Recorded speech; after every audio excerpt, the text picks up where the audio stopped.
पुण्याहून अक्कलकोटला जात असाल तर ही चूक बिलकुल करू नका. श्री स्वामी समर्थ मित्रांनो, अक्कलकोटला आल्यावर लोक मुख्य मंदिर पाहून परत येतात, पण अक्कलकोटला अजून खूप काही आहे. तुम्हाला माहीत आहे का? अक्कलकोटला एका दिवसात काय काय पाहू शकता मी तुम्हाला आज एका मिनिटात सांगणार आहे. तर ही रील नक्की सेव्ह आणि शेअर करा. वटवृक्ष मंदिर, इथे श्री स्वामी समर्थ महाराज बसायचे असं मानलं जातं. खंडोबा मंदिर, जेव्हा श्री स्वामी समर्थ महाराज त्यांच्या सुरुवातीच्या काळात अक्कलकोटला आले तेव्हा त्यांनी सुमारे 15 दिवस या मंदिरात वास्तव्य केले. गुरु मंदिर, याच ठिकाणी स्वामींचे पावले जागोजागी उमटले आहे. समाधी मंदिर आणि चोळप्पा महाराजांचा वाडा.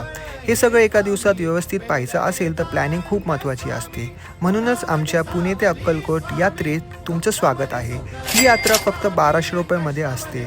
ही यात्रा दर महिन्याला पुण्याहून असते. येणारी यात्रा 7 आणि 8 मार्चला आहे. सीट बुक करण्यासाठी आणि अधिक माहितीसाठी स्क्रीनवर दिलेल्या नंबरवर संपर्क करा. धन्यवाद.